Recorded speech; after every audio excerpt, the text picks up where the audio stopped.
Imam-imam kepala mengambil uang itu dan berkata kemudian, tidak boleh kamu ambil. Mereka berunding, imam-imam beli tanah.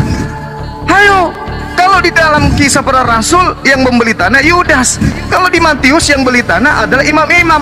Ini kitab apa ini? Kitab Salome. Kitab Salome. Yang satu mengatakan Yudas bunuh diri, imam-imam beli tanah. Yang satu mengatakan Yudas beli tanah lalu bunuh diri. Kitab Salome.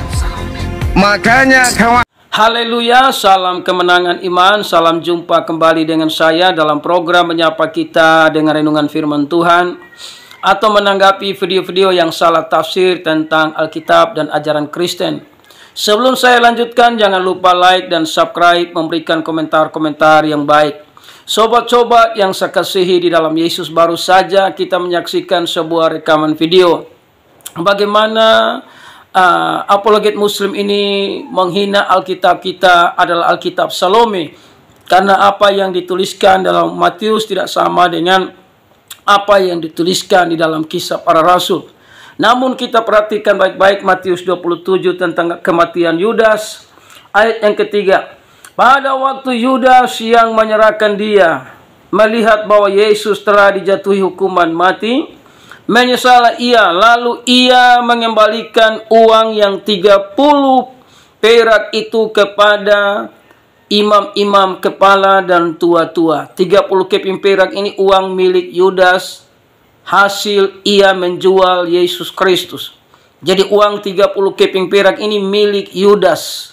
Nah, saudara yang terkasih, di ayat yang kelima, maka ia pun melemparkan uang perak itu ke dalam bait suci, lalu pergi dari situ dan menggantung diri. Jadi Yudas kembalikan uang ini hasil dia menjual Tuhan Yesus, namun dia menyesal dan dikembalikan uang ini. Tapi imam-imam tidak mau menerima kembali.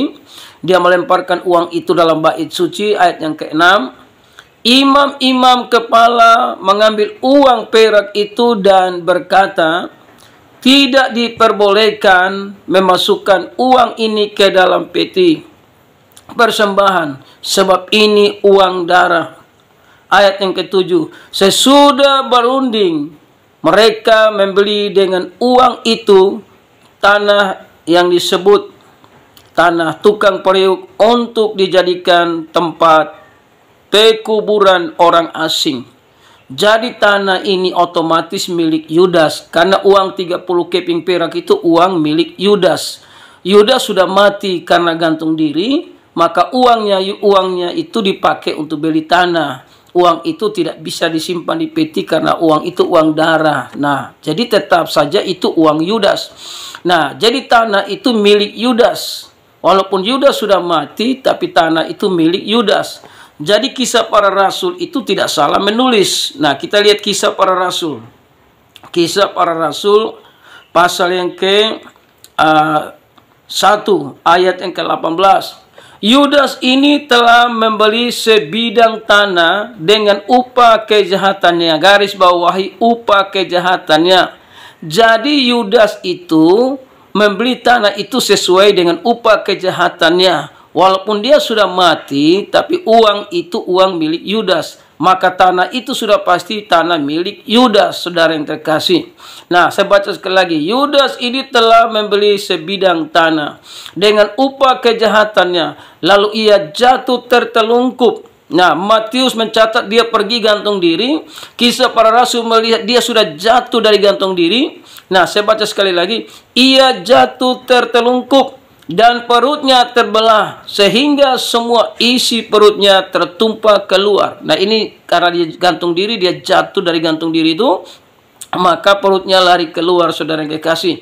Hal itu diketahui oleh semua penduduk Yerusalem, sehingga tanah itu mereka sebut dalam bahasa mereka sendiri Hakal Dama, artinya tanah darah. Jadi Alkitab tidak salah menulis.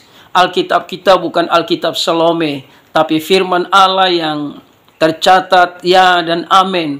Terbukti apa yang tertulis itu tidak bisa dibantah oleh siapapun, karena memang itu benar-benar terjadi.